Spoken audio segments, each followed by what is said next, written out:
Okay, we are very excited to be across multiple time zones, countries, continents, what have you, to officially launch this book. My name is Jean Beaman. I am a professor at CUNY Graduate Center and one of the co-editors of this volume. And I'm very happy to be joined by my co-editor, Ilke Adam, who you'll meet shortly. And then the other co-editor, Marissa Zhang, unfortunately could not be with us. So we have a few of our authors I'll introduce in turn who will present their chapters. And then we're lucky to have discussant comments from Alana Lentin, and I'll introduce her in turn as well. So we're going to go ahead and get started in that order, and there'll be time for Q&A at the end. So I'm going to pass it on to my colleague and co-host, Ilke Adam, to briefly present our overall volume. Thank you, Ilke. Hello, everybody. Good morning, evening, and noon. Is there a new wave of anti-racism in Europe? And we saw this as a double question. Is there something new in anti-racism in Europe? And is it a new wave? And when asking this question, we put white activists in the margin and we focus on those who experience racism, who are the protagonists of this book.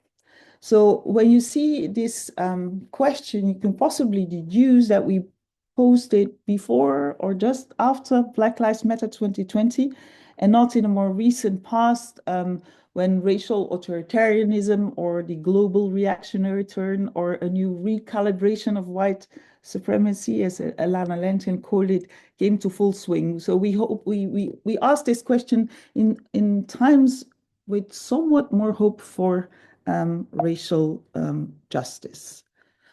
So it's with great pleasure I introduce this book with a short presentation, and so also on behalf of Jean Beaman, who already presented herself, and also Mariska Jung, who we regret is not here with us today, being ill, but she was very much present in the publication process, in the setup of the initiative, the discussions, the editing, as many of you know. I keep it brief. I want to keep as much space as possible for the chapter authors, and we're very honored to have Alana Lentin here as a discussant. And as we just said before starting the meeting, her book on racism and anti-racism in Europe, which is more than 25 years old now, was very much a source of an inspiration, as we think there's still only comparative empirical work that puts racialized voices also at the center of anti-racist activism, that compares between the more mainstream hegemonic anti-racism and what she calls or the different types of anti-racism distant or close to the public political culture. And we also think that her new book on the new racial regime, Recalibrations of White Supremacy, forces us to think how the modest optimism our book, we think, radiated in the aftermath of Black Lives Matter must be rethought also in the current context. So how did this all start? I think it's important to contextualize how this book process started to also understand it better. So our discussions literally started from one sentence written by Philomena Esset, who you all know coined the concept of everyday racism in 1984 in the Netherlands, had to kind of flee the Netherlands in a way to make a career as an academic scholar on racism. And in 2014, she wrote that we are witnessing the force and momentum of what can be called a second wave of Dutch anti-racism. And that's made us thought and really started our discussions. We also grasped that, I mean, there were new things happening in anti-racism in the countries that Jean, Mariska, and I work on, is Belgium, the Netherlands, and France, but we also saw it in Germany and further, but we couldn't kind of fully grasp what was this new thing that was happening. So we launched a call for papers and organized a book workshop in 2021 with this title, Second Wave of Anti-Racism in Europe, is there one or not, and how? And actually we had Philomena Esset invited, also then discussing and in an intergenerational conversation with younger activists these days. So that's the context, let's say, of the launch. So when we scrutinized what is out there in the academic work on anti-racism in Europe, we were pretty quickly convinced of the academic relevance and the need of this book.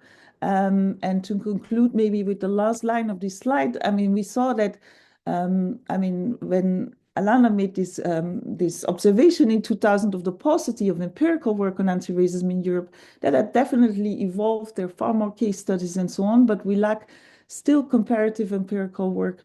We lack the focus on racialized activists and also a reflection on continuities and changes also related to the different types of anti-racist activism, the more mainstream, counter-hegemonic, radical, and so forth. So, I mean, from this main question, is there a second wave of anti-racism? Different new questions popped up, discussed also in the workshop. If there indeed is a new wave, what is the old wave then? And do we actually know the old wave? Do we know enough of the history of anti-racism by those racialized, and how does maybe the violence of the archive also impact on what we think is new, but maybe is not, or is still, and we think after this book, not sufficiently know. And if it's a new wave, what are the features of a wave? Do we rely on social movement research to reflect on actors, claims, frames, and strategies? Or do we go beyond, also bearing in mind the criticism of Black feminists, to look at different types, I mean, to look differently of what activism is? So, I mean, we wanted to make, that was really what came out of the workshop, is we wanted to make sense of continuities and changes in anti-racism over time by not necessarily using the word wave, but critically reflecting on it. And that's the second kind of question we wanted to address, is kind of what border and the representational work we do when we look at anti-racism in waves, bearing in mind also the criticism of the feminist scholars on the wave concept, and especially also the Black feminist scholars who had criticized that you focus by using the metaphor of waves on big historical shifts, don't neglect the daily groundwork, and especially of those of the groups at the intersection of oppression that are silenced in all of this. So, I mean, when we started, what did we and others think that was maybe new? But we were definitely not sure about that, or what was said to be new. Esset herself didn't write a lot. There was a short article, and she said there's this erudite thinking of the Blackfeet anti-Blackfeet anti-racists in the Netherlands, with this erudite thinking inspired by decolonial, anti-colonial, post-colonial scholars. And in our own writings and of others who had written on the transformation of anti-racism, talks were that the news lies in the leadership by racialized minorities, the definition of racism as structural, and is linked with the colonial past. But we also knew that it was not really new, but it seemed at least to be more present, and that's, or more heard, and more moving towards not at all hegemonic form of anti-racism, but more moving towards the center. So the main objectives then being indeed not just the empirical description of continuities and change and putting racialized activists in the center, but also reflecting on the implications of historicizing anti-racism in waves. So I mean, the authors were free to reflect whether they used it or not, but we asked them to reflect on this historicization through waves. So let's have a look at the chapters. I mean, I won't in full, because we'll have chapter presentations by several of the authors, but maybe just a quick overview. So we don't pretend to cover the whole of Europe. This all started from a call for papers we had to do with those who had the time and a privilege to be able to write papers. Some dropped out, others not. And then the reviewers pushed us because some dropped out, and also we had an underrepresentation, and we still have, of Central and Eastern Europe and also Southern Europe. But then some of our colleagues stepped in later in the process, Rosanna, but also Silvia, Daniele, and Cayetano with Portugal and Spain. And then the chapter on Poland, they had dropped out because of time constraints, came back in again, and we're very thankful for that. So it seems like that we had a kind of this methodological nationalist approach, working by country, and that might be of approach. And there's definitely alternatives to that. Not all chapters, though, do so. So the first chapter on Romani activism in Europe, the indigenous European population, is on the whole of Europe, and by the localization of the population of the groups, also more centered on Central and Eastern Europe. And then the two last chapters, one of those will be presented by Kikeli and Ojiaku, is a very original and different format also, where they interview each other, reflecting on their activism at the EU level, also not to be neglected in Europe. And then the very last chapter is of a different nature. It's more of a theoretical reflection than empirical work, and also different because it reflects on a possible future of anti-racism, while all of us do reflect more on the present and the past, or the relation between each other.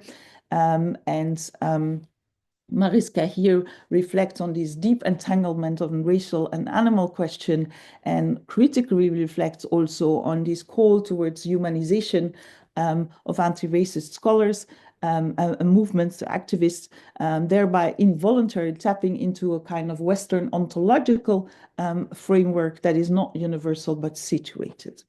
So let's go to the conclusions. And I'll skip part of it, but at least we owe you to respond to the question that we address in our title. And we definitely already, I gave some hints already. So we knew more or less from the start, but not fully, that these features of having having racialized activists present in anti-racism, focusing on a structural definition of racism instead of this individual deviant behavior by radical right-wing extremists, and making this link with the colonial past was definitely not new, but we see a positional shift in the discursive field, to use the terminology of Stuart Hall. So the voices definitely became louder, moved modestly maybe towards a center, and that was definitely not met with embrace, as we said. Alana Lentin's latest book also documents very well. So that's the question on the newness. We know definitely that there's still a lot of work to do to de-silence the activist voices of the past. The violence on the archives comes in, but also the violence of the dominant definitions, which makes that those who were protagonists were not recognized as activists because of this dominant definition of claims towards the state, where activism can be much more of that, as Black feminist scholars have shown, but also by the dominant definitions of race and racism and anti-racism. And then on the wave question, we saw very different positions. Some authors used this as a useful metaphor, others rejected it, also inspired by the criticism that was outed towards the waves metaphor in feminist research. And a third position, which we kind of more or less defend, is also this critical reappropriation of the waves metaphor, in a sense that you can see waves as big historical shifts, and then you indeed neglect what can be also a wave being also the study of the undercurrents, the thousands of droplets that make up a wave, the shifting currents, the splashes, the fragmentation into smaller waves, all of which illuminate the layered and dynamic nature of anti-racist movements. Stopping here, we can discuss more the empirical and epistemological contributions but bringing you here again to the QR code where we have this, where you can freely download the book. And that was an essential conclusion of the workshop also, that it had to be open access because we wanted to be read. Thank you.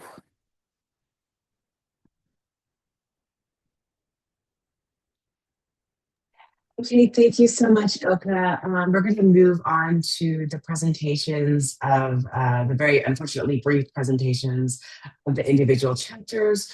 We're going to start with Diana Molinari, whose chapter was entitled Putting the Body on the Line, Ghosts, Racialized Activists, and Anti-Racist Mobilization in Sweden. Thank you. Yes, my name is Diana Molinari. And the broken English I speak, it's because I came as a political refugee to Sweden from Buenos Aires, Argentina, and in the late 70s, Sweden is a place with extensive political diasporas. So that's my broken English. I wrote this chapter together with Anders Nergård from Remeso, that's the research on ethnicity and migration in Linköping, and he sends his regards and he's on his way to Latin America. So I'm going to represent the two of us. And I want to use my 5 minutes to really tell the editors that I love the introduction. Introductions are very difficult things to write in anthologies, and most of them are quite summarizing and superficial. And this is beautiful, and it's powerful, and it's analytical. And I felt that you were able to grasp the knowledge all of us embody and pose one extremely relevant analytical and political questions. So thank you for writing this impressive introduction. And for those that haven't read the book, if you don't have the time to read the book, please read the introduction.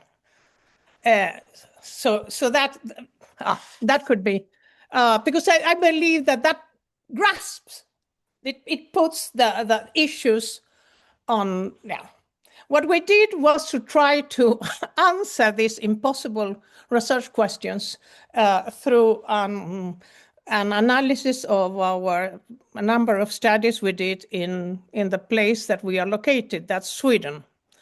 And for that, we've worked through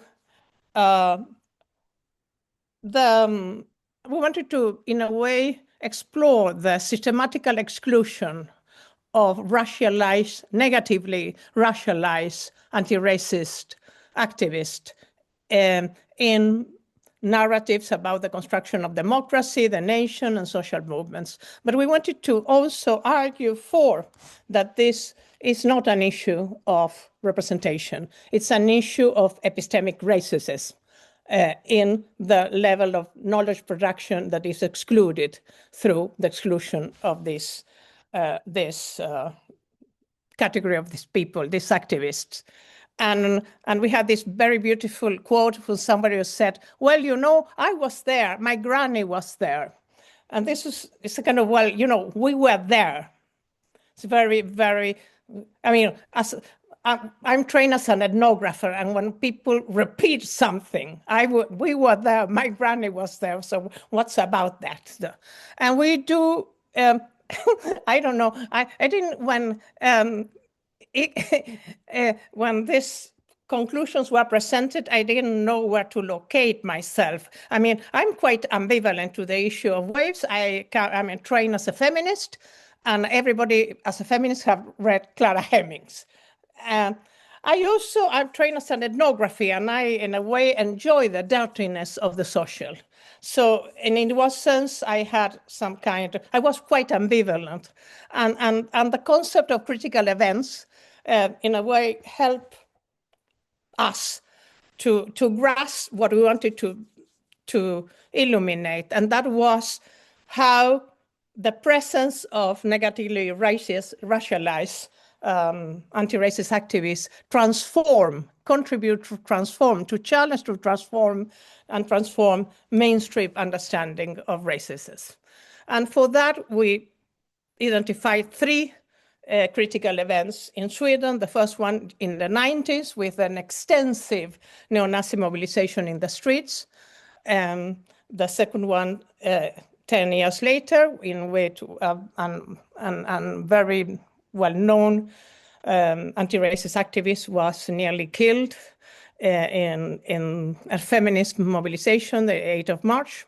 And the third one, a few years ago, well, actually not so many, 10 years ago, in the crisis of hospitality, when the refugees came to Central Station, and they were welcomed in a beautiful, chaotic, and very lovely way by many anti-racist activists, many of them of migrant background. So we go through these three narratives through the narratives told by these activists themselves. And we argue that in the first of them, they challenge narrow definitions of races, which were very mainstream in Sweden, the good and the evil. And I mean, actually, they provided the first thinking about reproductive racial capitalism, because their experience of racism was so different that those anti-fascists in the mobilization. That's the first one. The other one was about the tensions between anti-racists and feminists, and the presence of the first articulation of an anti-racist feminist that in Sweden was very important, because all the discourse is about gender equality and how wonderful Sweden is in relation to this friendly welfare state, etc., etc., etc. So the articulation of an anti-racist feminist was so important, and find a voice against those racist representations of other cultures, other bodies, etc. And the third one was about the putting issues of solidarity in terms of hope. So what we see is how they think different and work differently and contribute to an intellectual development of anti-racists in Sweden. We use the concept of GOS. I mean, I think the work of Audrey Goldner is impressive, and because in all the narratives, people speak about that there are others being there. We were never alone. They really underline that. Indifferent to the Swedes, they can say, we are never alone. And in a context in Sweden where there's so racist representation of so-called first generation as one not interested in politics and only interested in their so-called home countries. I mean, what we could see is an intergenerational continuum that not to romanticize that intergenerational continuum, but to argue that there was a very strong presence of those. There was an acknowledgement, a strong acknowledgement of those that went before us. And that's what grasp with the concept of ghosts. But I mean, I want to underline that you don't need to read this about Sweden. Read the introduction. Thank you. Thank you so much, Diana. And you should definitely read your chapter. So thank you for those kind words, but really, I would recommend your chapter. Okay, so we move on now to our next presenter, Rosanna Albuquerque. Hopefully I pronounced that correctly. Whose chapter is entitled "Silence Does Not Protect Us from Racism and Violence: telling stories of Afro-descendants' collective action in Portugal. Thank you, Jean. I'll just share a slide. I don't know if you see already. Yes, you could just start the slides, the PowerPoint show. It's so in we the can, presentation now because right, it is. I stopped to I don't see how you see it. So yeah, I see it. We see it in the presentation mode. Okay. It's just one slide just to help that's me good. to Go follow the 5 minutes, and just with the titles or the subtitles or the topics, the central topics of of this chapter regarding Portugal. But I would like to begin thinking, as Diana said, to Ilke, Jan, and Mariska for organizing the book, the webinar, all these efforts. And to read the introduction, it's very, very, very good. So I, I make my words the words of Diana. So I thank you, all the colleagues here, and of course all the activists of all generations and countries. Thank you very much for this. And I first have a correction to make and apologize to Audre Lorde, because I was inspired with the title by Audre Lorde, the conference on the transformation of silence into language and action. And in the final revision of the book, the footnote was there to explain the title, and then I missed the footnote. The published version does, and it's very no. So I apologize, Audre Lorde, if you are hearing me, listening to me. Sorry. So today I try to answer the questioning that you, Ilke, Jan, and Mariska put us in the book and in this webinar. I tried in this chapter, which was written because also of my participation in active and anti-racist movement since the 90s. I tried to underline that migrants and or Black Portuguese and or Afro-descendants have been historical at the forefront of the anti-racist struggle in Portugal. Since the 80s, since democracy, mid-70s, we had a dictatorship, we had former colonies, we had then labor migrations from the recent independent African countries. So, and all the racialized minorities were always at the center and always at anti-racist, building an anti-racist struggle, human rights struggle. Even though the word silence is very important here, as well as you, Ilke, said in this introduction, in the webinar introduction, as well as in the book, the silence is very important. The silence and invisibility.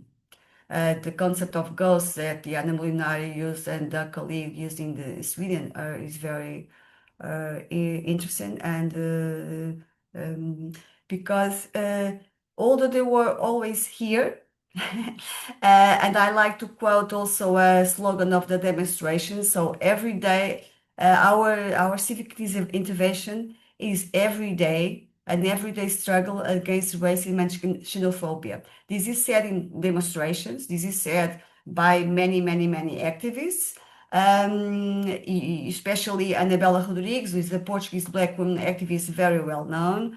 And she really reinforces this. And in spite of this, there is an everyday struggle against racism and xenophobia due to the denial of racism and the legacy of colonialism in Portugal. This is silenced and invisible in the media, in the public arena. So when I thought about waves, if there is a wave, and what is new if there is a wave, then first I started to write, and in this reflection until today, I said I felt a dilemma between in Portugal there is no, we can't talk about waves. I think there is a continuum, and today's strugglers and protagonists build their path on the legacy and learning from past struggles, as I say in the chapter. But then reflecting, and after reading your introduction in December, the introduction of the book, I thought, but probably, yes, there is a wave, because now it's no longer possible in our racist Portugal, it's no longer possible to ignore or not to see Afro-descendants anti-racist integration by demonstrations, petitions, open letters, debates on historical reparations in the streets, in the media, everywhere. So the point I'd like to highlight and share with you today is this relation between visibility versus silencing of Portuguese society. And that's why I say that today's visibility, especially since 2015, as I put it in the slide, we can argue that yes, there is a new wave, because previous wave was silence, was not visible, although there was like the sea, like Ilke said in this introduction. It's small waves, it's oscillation but since 2015, I think we can argue that. Just to say, probably I want to say one thing, because in the chapter we couldn't develop this. I think women agency is very important in these movements in Portugal. I try to describe some initiatives led by young women, or women in general, Black women. And they are very strong presence. And I think we can't silence and not ignore, and also make this agency a women agency in the aside. So it's we have to continue to study and reflect. But yes, I think I want to stress this visibility versus silencing, and these characteristics that we can discuss to define what if there is a wave or not. And in Portugal, finally, I say with clear, many more clear in my mind that I think yes, there's a wave, and I thank everybody to make this wave here. So.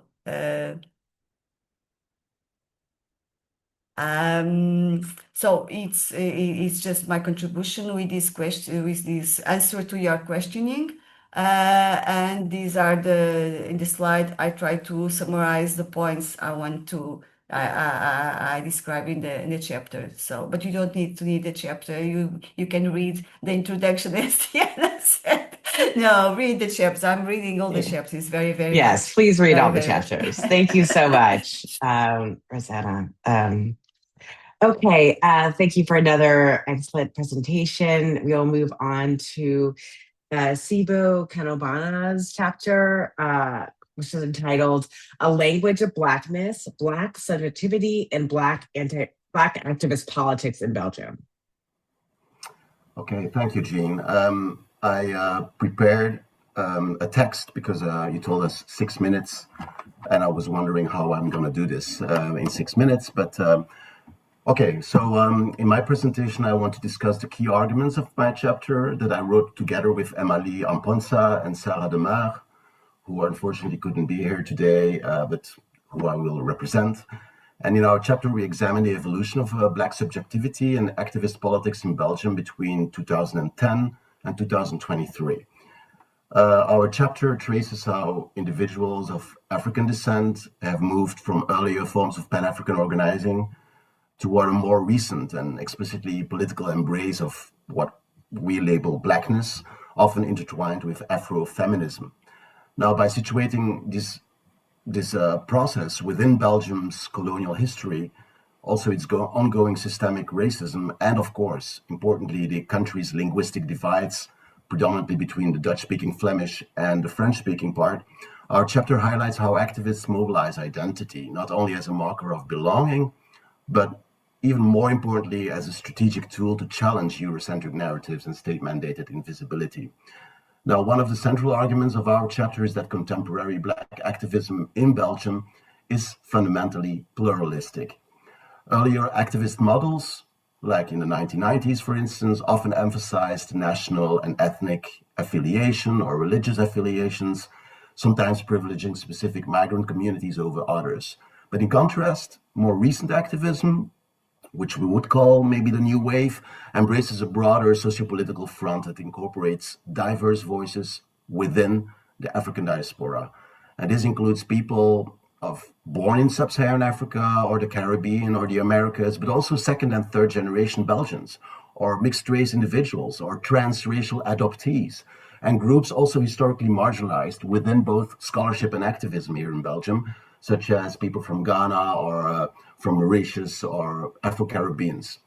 Now, by acknowledging this internal diversity across national, religious, migration histories, languages, and also social economic status, activists increasingly reject the idea that there should be a single, unified Black voice or Black essence. Instead, they favor decentralized and non-hierarchical organizational structures that in a more accurate way reflect the complex realities of living as a Black person in a predominantly white society. And pluralism, therefore, is not a weakness in that context or a fragmentation. No, it's a deliberate political stance that resists essentialization and recognizes multiple experiences of what it means to be Black.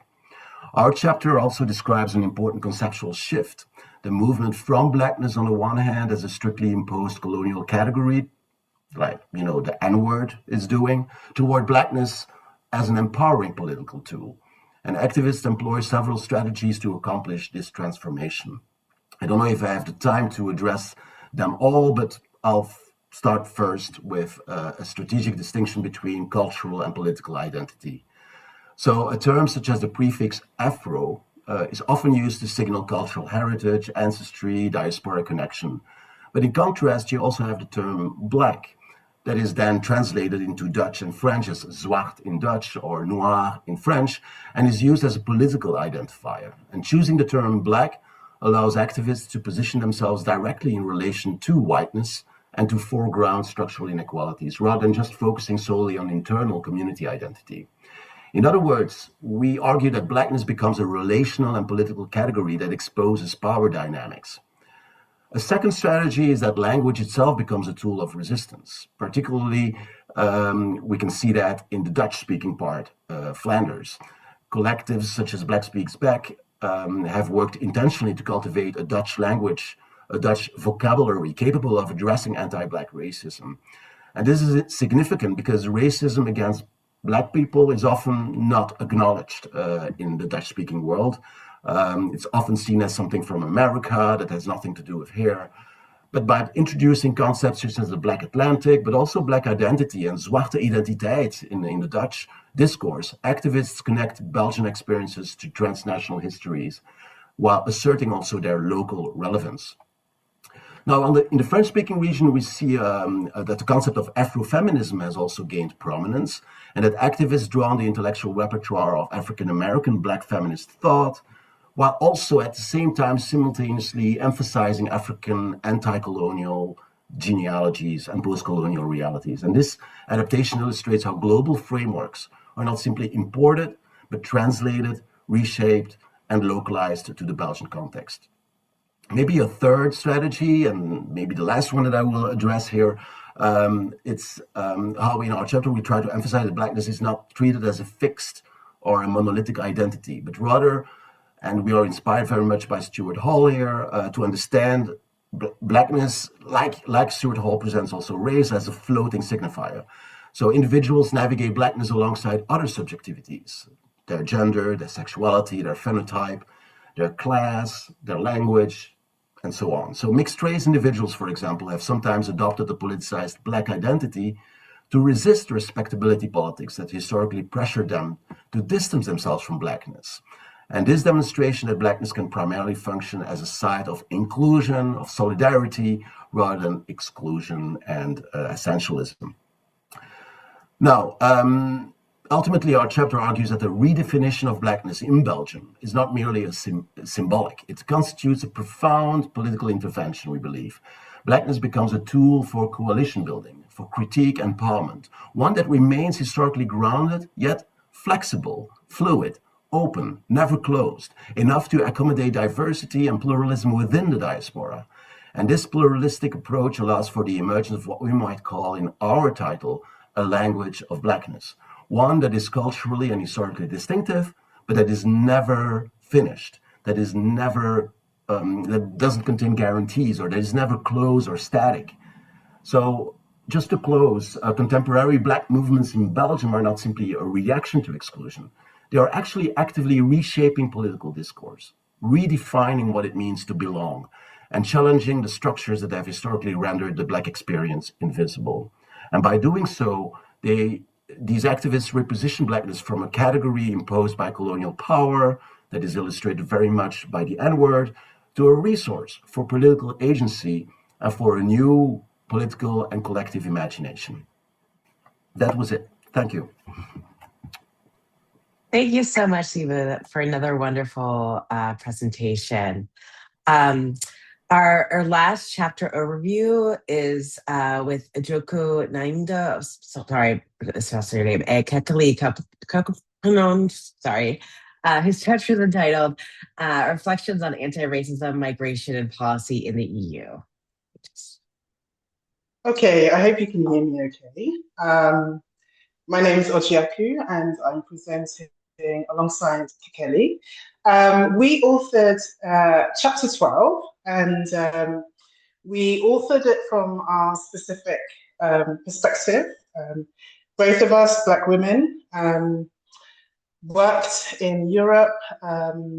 I come from London with a Nigerian heritage.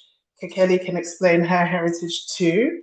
And we met in Brussels. We've been working in Brussels in the EU policy sphere for some years. And then we were really happy to meet each other in Brussels.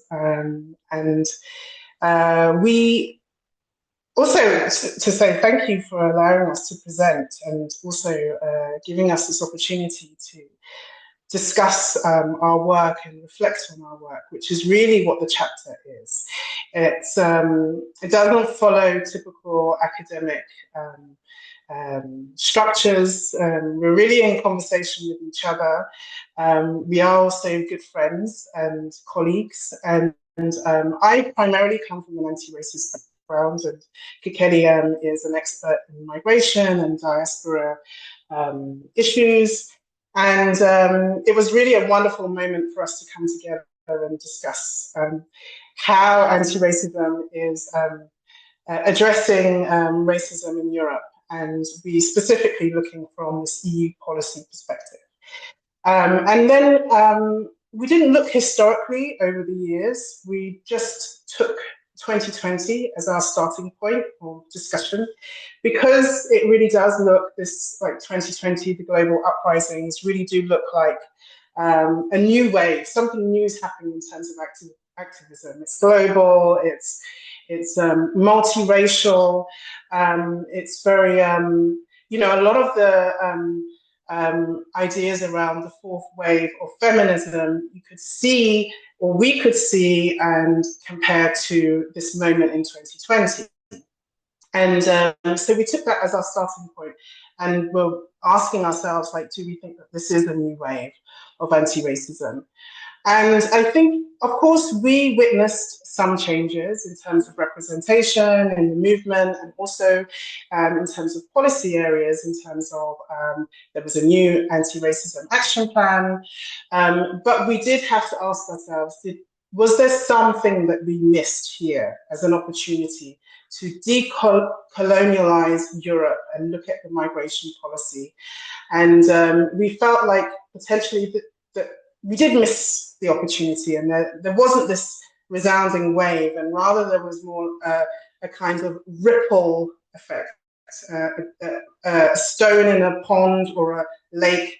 There were some impacts, but it wasn't necessarily long lasting. It didn't necessarily address some of the structural issues that the racist migration policies that come from Europe have. And I'll hand over to Kekeli.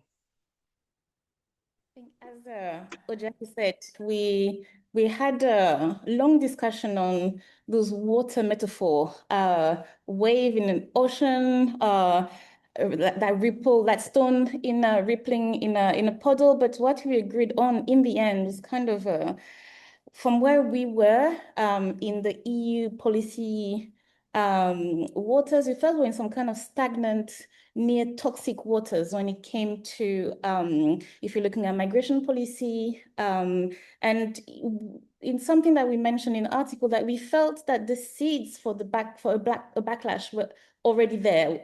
People were presenting a moment of hope, a moment of change, but maybe because we were old hand at it, but we felt that, for example, the fact that in practice, policies had not turned into a better funding situation for organizations led by racialized people. When looking at the policies themselves and the subsequent policies, they were increasingly more and more punitive when it came to migration policies, for example. We started seeing in Europe immigration raids, things that we in the collective psyches are very much American, but actually things happening on European soil.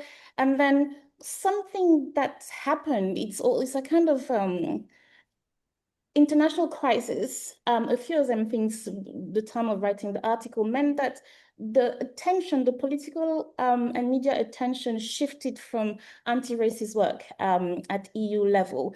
And at the same time, there's been that normalization of hate speech when it comes to migrants, various minorities, and a rollback of progress, that shrinking of space for where people could express themselves.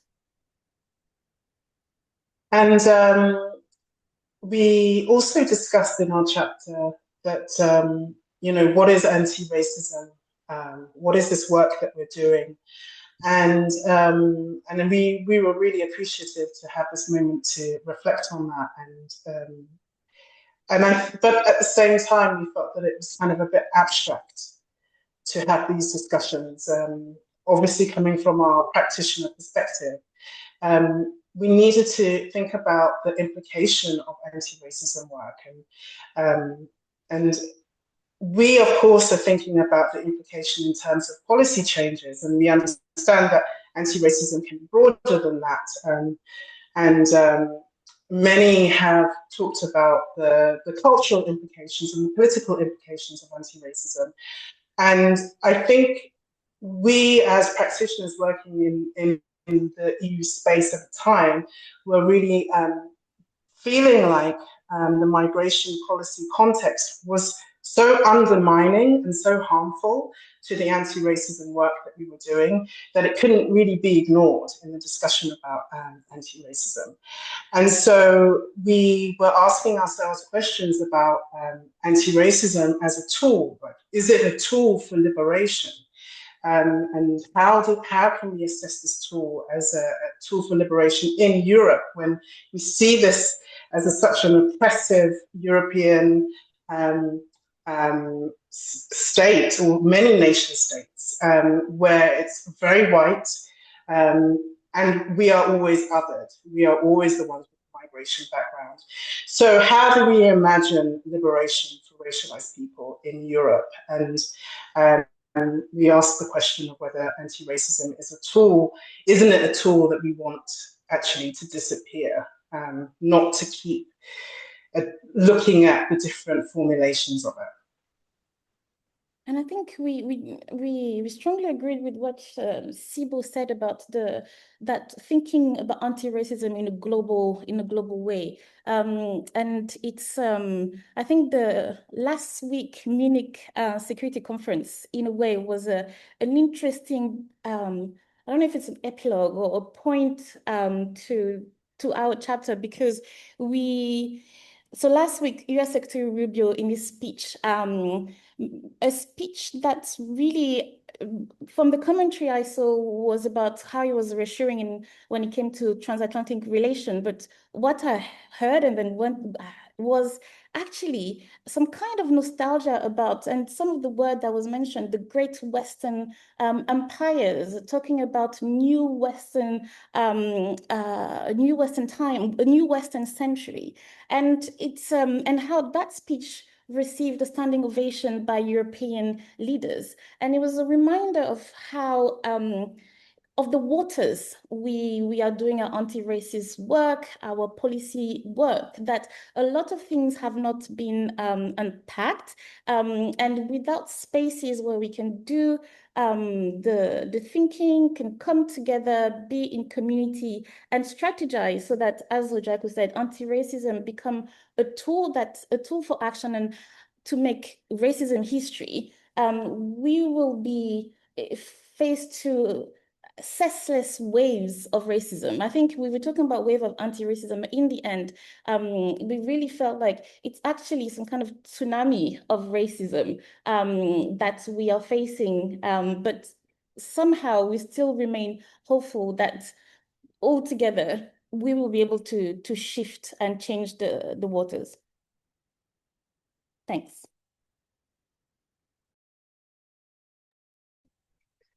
Thank you.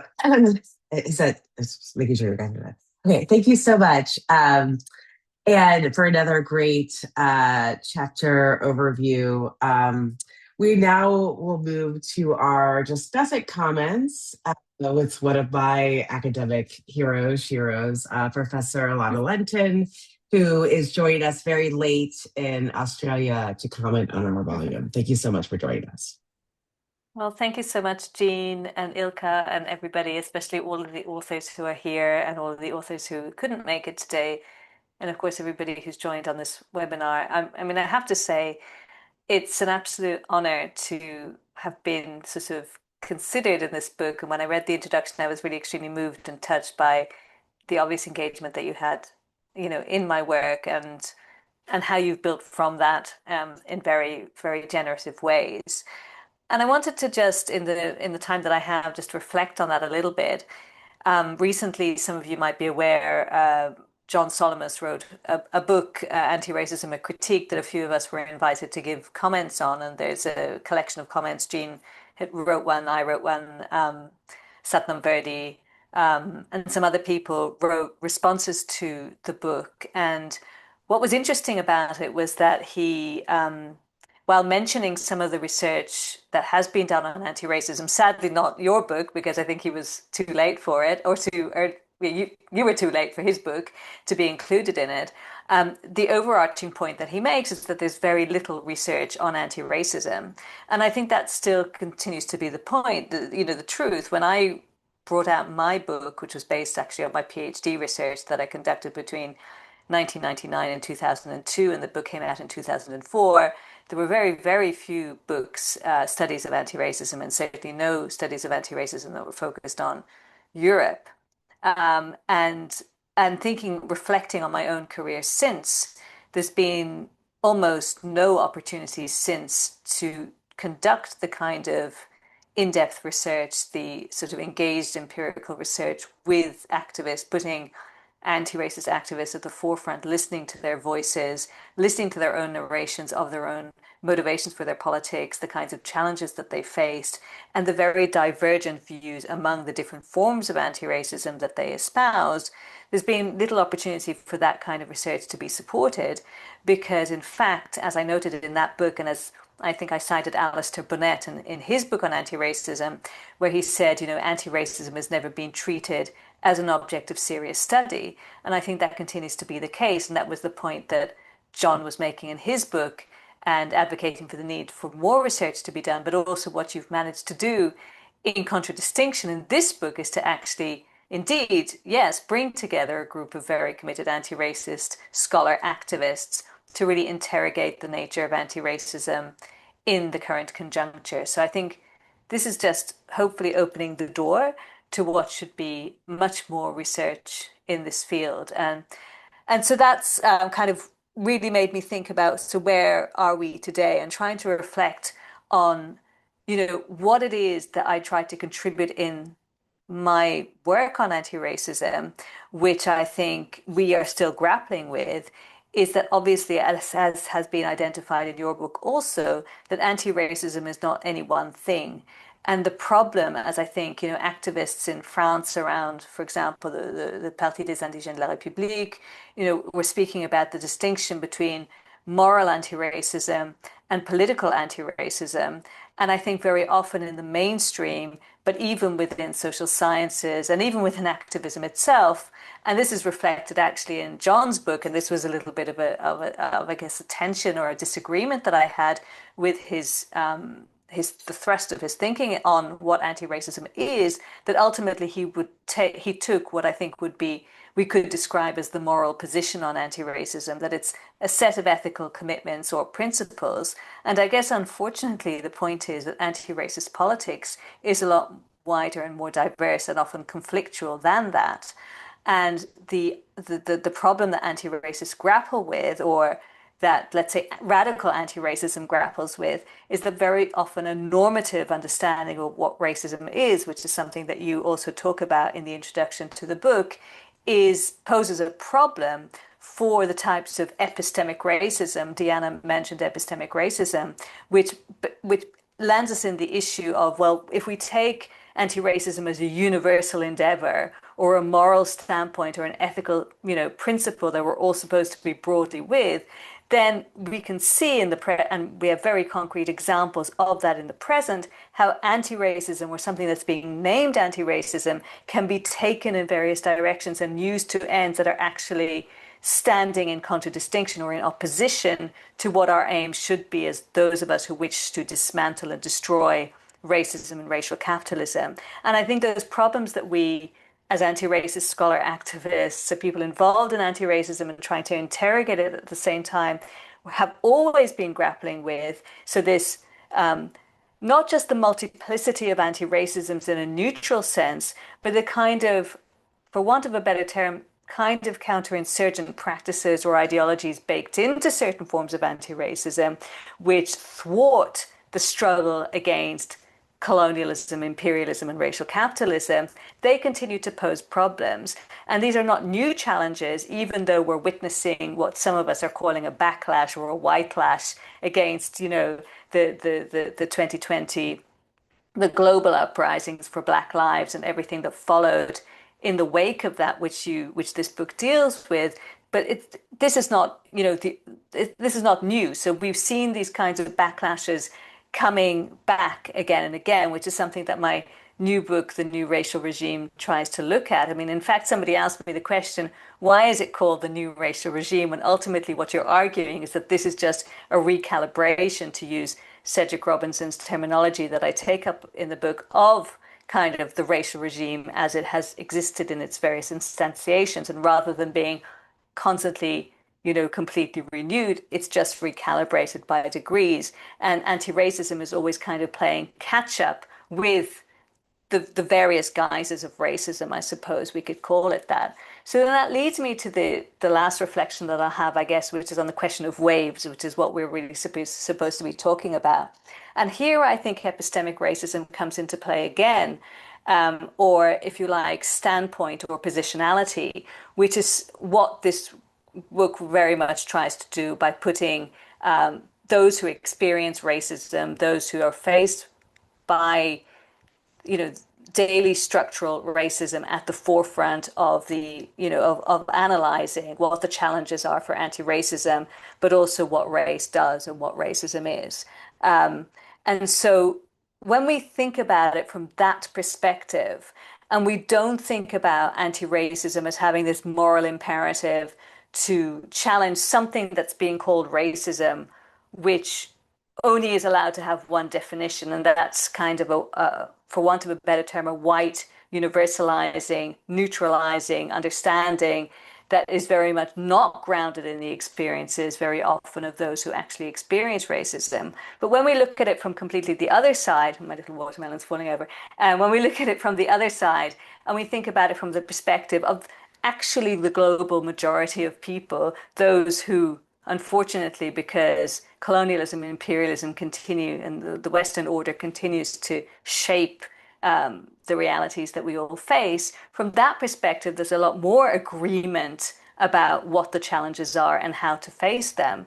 So then waves for me kind of recede into the background because time, if we think about time as a process, and you mentioned this in the introduction as well, takes on a completely different characteristic. It's not linear, it's not, stagist. There are not waves or stages or, steps in progress towards a kind of an end when X and Y will be finished or when we will have overcome and so on. Rather, different people who have been placed at different times within kind of a Western epistemic outlook are battling different processes sort of at the same time, and sometimes things that that look like they should be anachronistic are actually happening in the present. So that's why we very often hear, and when we go on protest, we'll see somebody holding a sign saying something like, "It's the 21st century. Why do I still have to fight this thing?" or whatever it is. And that is, it's a nice slogan, but actually it completely misreads the point that actually the past is in the present constantly. And, I think Charisse Braden-Steady likes to say this very often, the history doesn't repeat itself, but it rhymes, right? This kind of thing makes us think about how the knowledge that we think we require to move on progressively, inexorably towards a better way of understanding racism, a better way of, doing anti-racism practice, that knowledge is already there if we think about time as existing not linearly but in kind of parallel. So then we can think about slave revolts, for example, or fugitives, indigenous rebellions that have been completely and utterly covered over by the dominant narrative of history. And rather than thinking about needing to constantly find new ways of approaching things, we can reach for those histories and bring them into the present, because indeed they do still exist in the present. And I think that's the point. And it's about shifting our outlook, shifting our perspective, and thinking very much like all of you do in these chapters, on the ground with the people from their perspective. And then we start seeing this flourishing.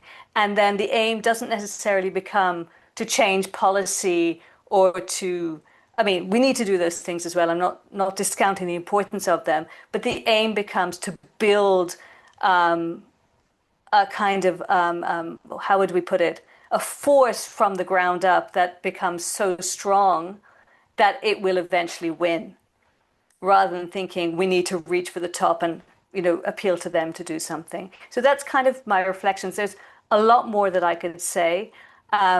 I think one thing that does need to be said that hasn't yet been said today is that, of course, a big, something that we're all living with, something that we're all witnessing is, of course, the genocide in Palestine, but also the example set by the resistance against the colonial forces, Zionist colonial forces, also, I think, serves, difficult as it is for those of us who speak about this. There's a lot of repression of, for speaking about this. I think that also sets in real time an example of what anti-colonial resistance looks like. And we can translate that into our practices and at least into our outlook for a better future.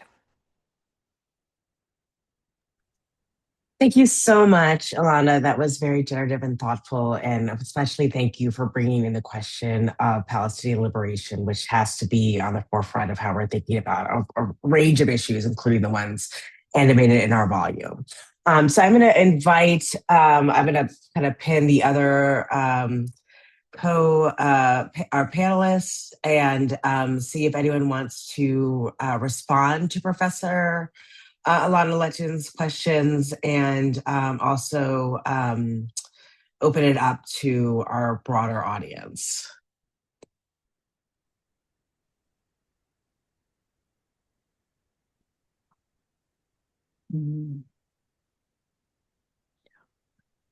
Yeah. No, I I just want to thank you so much for these very generous comments. And you should have completed the conclusion in the introduction also on the linear thinking and the past in the present. And we couldn't have said that better.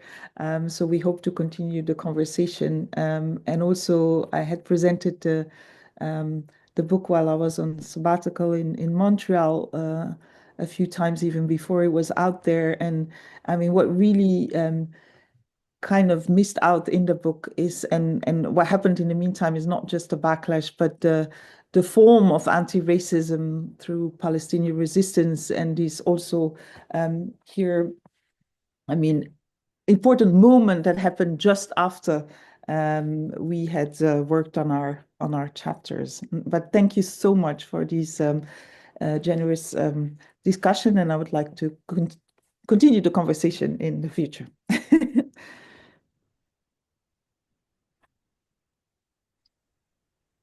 Diane, did you want to say something? Is you unmuted? No. Is it? Do any of the other panelists want to respond? Yeah, please, Sebo. Yeah. Yeah, I just wanted to think about. I really like that idea of the reaction. It's 2026. Why should I still talk about racism or even sexism? And I was wondering, I mean, if we can connect that to the idea of progress. So I'm always a bit wary of the idea of progress. At the same time, I'm not against a better world. I want the world to become better, but it seems that we are stuck in that idea that it can only go forward, and that forward is better, while we're going straight to the precipice. So I was wondering how to make sense of that, because when I speak with other people about my critique of the idea of progress, I often get a lot of pushback, and I just realized that intuitively I have a problem with it, but I do not always have the intellectual arguments to make sense of my own critique. I'm putting myself here in a very vulnerable situation, but I just want to share that because I think it is important, certainly in relationship to what is going on in the world right now, where you have these, let's just call it fascism or neo-fascism coming up.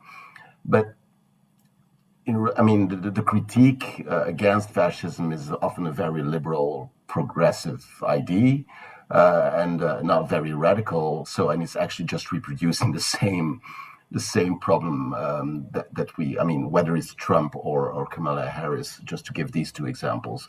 What's the difference? And I get a lot of pushback there too, that, even if the liberals are facilitating neo-fascism, they are still friendlier and more polite. So maybe we should just consider that progress, politeness. So I just want to drop that. I don't know if anyone wants to react.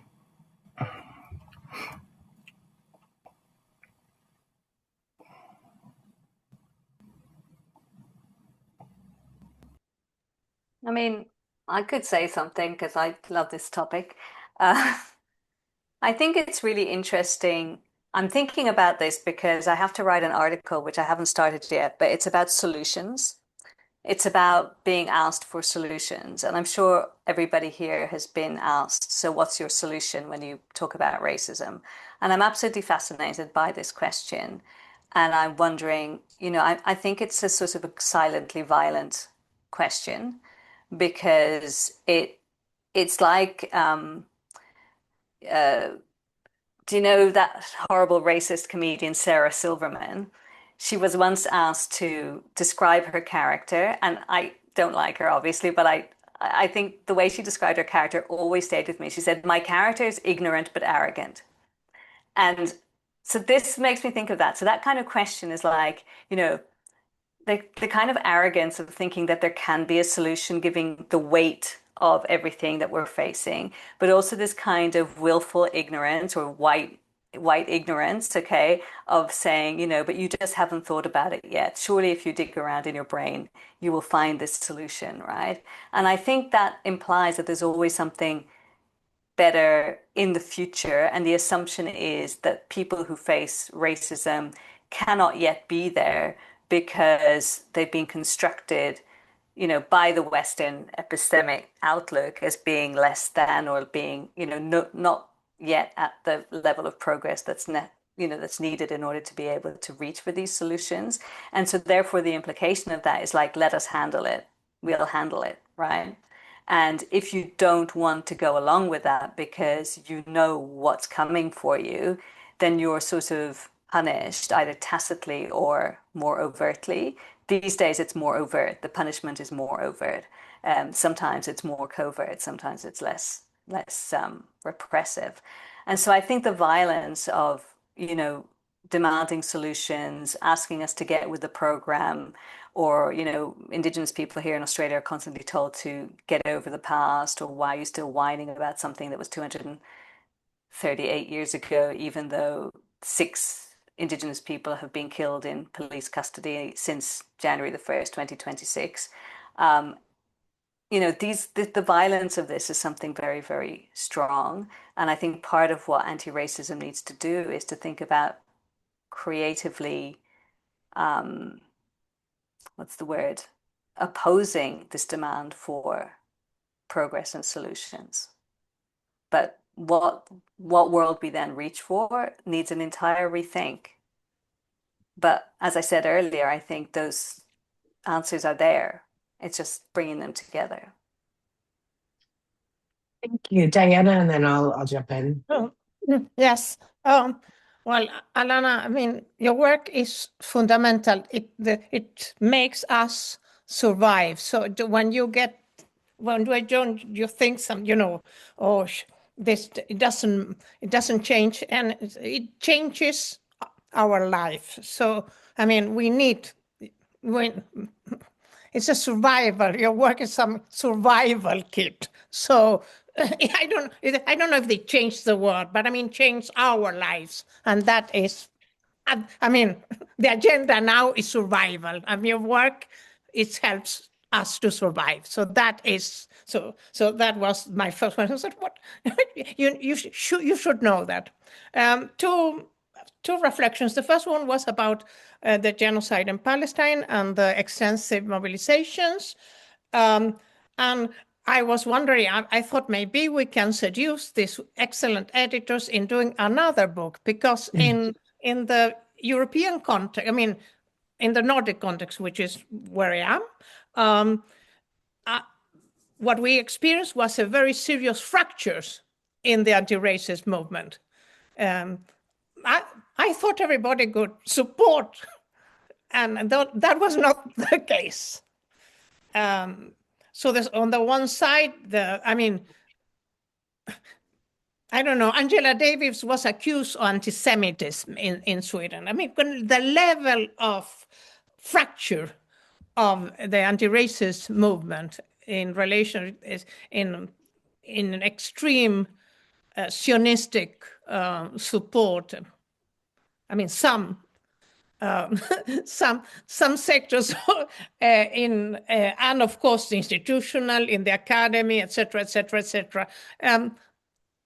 Our very kind of emotional interpretation is that this is a movement. This is the first social movement in the Nordic countries that are led by racialized people themselves, by Palestinians themselves. I mean, in Sweden, people are very trained in being in solidarity with somebody out there, poor, but what we have people now in Sweden, your friend, etc. So there's something about, and of course the issue of the tension between anti-racism and anti-Semitism that you have written a lot about. But I mean, I was thinking about for the Nordic context, there's a fracture in relation to Palestine of the anti-racist movement. That could be the other one was about progress, and when we presented some of the results of our chapter, anti-racist activists were always asking, but aren't doing better now? So things are better now, aren't they? And for me, it was, I feel this kind of, it was so ambivalent. On the one side, no, unilineal, Eurocentric notions of progress, blah, blah, blah, blah, blah. But I felt that, people fighting needed to feel that, well, they don't kill us all the time. You have to provide some kind of narrative in which sometimes we win. That's why Black Lives Matter, and that's why this getting back to the anti-colonial struggles. And I've been thinking a lot about why now the anti-colonial struggles. And I believe that it's because it was this passion in the struggle, this kind of, the struggle is joyful, it's a passion, and we are pride.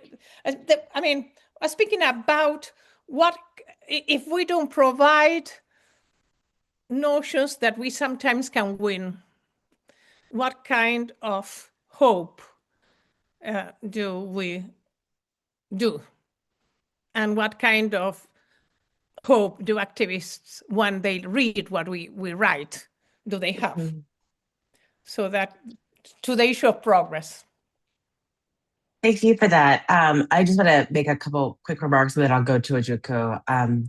So yeah, I thank you again, Alana, for your really always generative and thoughtful questions. Commentary as well.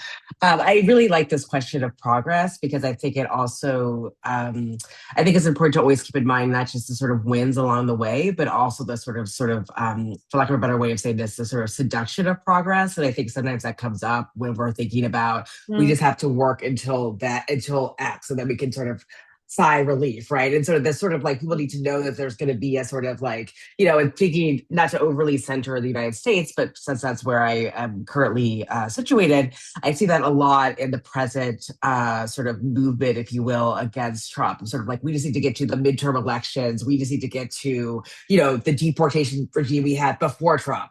Because it's not the issue of like sort of abolishing the deportation regime. It's the idea of getting back to what we had previously, right? And so I think that is very dangerous because it misses what exactly is happening, and it also misses the very forces in play and the very structures in play that have created the present structure that that Trump can then sort of mobilize and take advantage of. So I think part of why, and this is also what the other thing I wanted to say around the importance of not just thinking about it in not just thinking about ways, but also sort of temporality of not just anti-racism, but also the sort of different sort of temporalities of racism that sort of perhaps could be expressed or manifest differently, but actually are operating very similarly. And I think what I see presently in the United States, again, just because I'm just saying that because I'm an American, is an example of that. Yeah. So I just want to go to Ojukwu and then I'll monitor the questions. I just wanted to also make a comment or question or on the point of solutions and progress, because I think it's really interesting, and I think from my perspective of the work that I've been doing, looking for policy changes, that is actually what we're doing all the time, is providing some solutions, some recommendations for people to adopt, and I can see how sometimes they can be quite arbitrary and or repetitive, or however, I do feel like it is. I mean, it's helpful in the work that we do, and I understand actually the question or the difficulty of always being asked for solutions when this is such a global problem that requires so many things to change in order to really have a real solution. And I wanted to say that in terms of my perspective now, I think of things like maybe we're not looking for solutions, but what is working? What are we finding interesting and useful in the work? And just being part of this process of writing a chapter, having conversations with Kekeli, reflecting on our tactics and and then seeing what's happening in different parts of Europe. Having this, now we're seeing so much, as Alana was mentioning, resistance with regards to Palestine. And so what does that look like, and how can we learn from each other? And I think Kekeli and I were talking about this before, as we were preparing for this presentation. Like, you know, how can we build on these global alliances and solidarity that we have? Because I think that connection amongst racialized groups might be not progress. In fact, it's not progress at all. It's actually like we're going back to each other.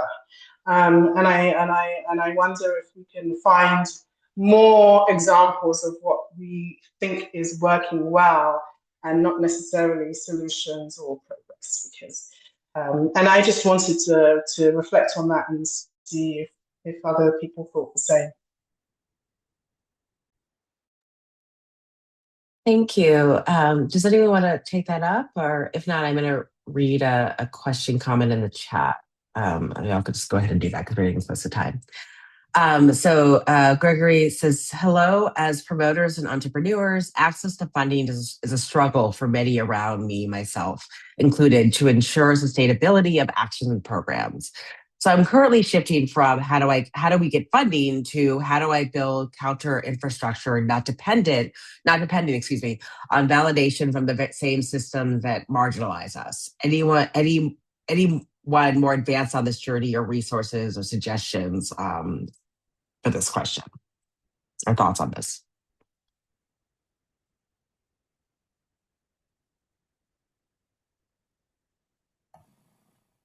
You can just unmute. Yeah. Yeah, maybe I can say something. And I think that the question, Gregory's question, is directly related also to the question of progress. Right. Because it is about, do we try to ameliorate the world, or do we try to do what we try to do within the system, or shall we just create a system next to it? And while I was listening to you all, I was thinking about techno-optimism in relationship to environmentalism, which is another subject, of course, but that's also often this idea that, okay, we need a solution to save the environment or for ecological purposes, and then there is really like this, the predominant mainstream idea is that we work within the system, we make electric cars, whatever. And I was thinking, like, can we think about anti-racism in similar ways? Let's not like in a way like a techno-optimist, like, how can I solve racism within a system that is inherently racist? So no, we have to step away. Alana also said that we have to think outside of the frameworks that we currently have. At the same time, linked to Gregory's question, a lot of, and to what Ojiaku also was saying, a lot of things are already happening. There are already a lot of good examples or people. Also since colonialism, these examples exist. Also in Black Marxism, actually, Cedric Robinson is trying also to lay that out. So it's really about, I think, triggering our imagination, seeing things that are there, but that we are learned to not see. And that is basically, I think, related to Gregory's question, how do I build counter infrastructure, not depending on validation from the system that marginalizes us? Yeah, these counter infrastructures exist. They are there. They are just not considered, I don't know, politically conscious, or, a lot of, I don't know. I'm just going to stop here because I don't want to take too much space, but I think like a book from David Graeber and David Wengrow, what was the title again? The Dawn of Everything was one of these books that actually was triggering my imagination about how can we think about a political imagination that is different from what we are considered as normal or as inevitable. So that would be my reaction. Thank you. Yeah, quickly, please. Yeah, just to pick up where Thibault left, you're right. It's I think there is I was thinking about how, in a way, when Gregory is talking about the counter infrastructure, and I'm thinking, what happened to the good old community building? Because these are things that, if you're talking about waves, like how. And as Alana says, the idea of reaching into history is to bring them into the present. How did people organize before? And the little community centers are coming into somebody's house to have some space, some time to think, to come together, but also for joy. I think it's also, how do we value ourselves? I think it's because when we say we're looking for funding and external funding, and Gregory says it's a question of external validation, what it is that we can do for ourselves, and how do we value what it is that we bring to our own table, and how do we measure that? And it's something that we might need to think about. And I'm not discounting technology, because technology also has its place in finding like-minded people, but it's sometimes I feel like we've fallen into that kind of binary trap. It's either or, but it could be and we do have the online spaces, but also we find the time to come together. And in a way, it's a labor of love. And love has no currency in policy. That is true. But actually, this is the thing that makes the world go round. So it sounds a little bit, I guess, outside the existing frame, but it's frames that used to be realities somewhere at some point. And I think it would be interesting in revisiting those things. Thank you. So we're getting close to time. Ilke, do you want to make any sort of final remarks, or anyone on the panel? Oh, go ahead. Go ahead, speak to this real quickly. Can I say something? Just one sentence. Sorry, I think.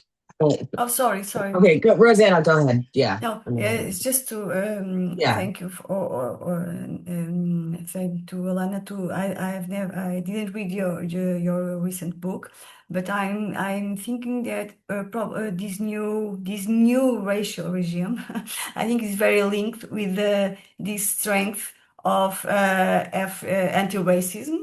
And anti-racism and demonstrations in anti-colonialism, and these new demonstrations linking the Palestine situation and other situations like Congo and other. In Portugal is visible Congo, Palestine, and other African countries with lots of several conflicts. So this link is this new revival or whatever of the racist regime or racial regime is, I think, very linked to this strength and to the strength of men and women who always, since decades ago, are resisting. And so we must go on. A Brazilian writer, Conceição Evaristo, is very famous in the activism in Portugal, because in the story she says they agreed to kill us, but we agreed not to be killed. So we are always making and moving to the love and moving to the sun and to the freedom and to lead to democracy and to rights. So that's our path. So. Thank you. So we have about 1 minute. So I'm not sure if anyone wants to make any final remarks. Ilke, did you want to say anything or no? You're muted, so I don't know if you're trying to speak. I especially want to thank everybody for these interesting conversations, that we would like to find spaces to continue this. And I was just also reflecting on thank you, Gregory, for your question. And I also, I mean, it's very much present in the book, in a sense that the anti-racism that wants to try to change policy and sees that as a success, but very much also, and I think indeed there, the question of the epistemic racism and the dominant definition of what activism is, and in Europe more than in Black nationalist strands, is that these spaces that were created also by migrant organizations, and from the moment people were here, were these infrastructures, and they were self-organized, and when talking with, and I mean, our chapter on Belgium, on the pioneers of anti-racism, we had, after having done multiple group discussions with them and videos, and one of the activists was like, okay, but even for the counter spaces, we need funding. And then there was this lady from, Moroccan descent from the 70s that was like, no, we don't participate. We don't want funding to create our counter spaces because then everything is spoiled immediately. So indeed, this Black nationalist perception of creating your own spaces, it's still in the racial capitalist system, and then you ask funding because you need it. In the end, we want to get out of these, the broader system, but if we want this in-between space, there's still the question of funding and how can we do without. So, I think it's very much present in the chapters of this book, and these different forms of organizing are out there. But thank you for your stimulating questions, contributions, and Alana for your fantastic discussion. Okay. Thank you so much, everyone. We're going to end this here, but thank you so much to our panelists, to all of our guests, our amazing discussant, and we will look forward to continue the conversation in various modalities. So, everyone be well. Thank you so much.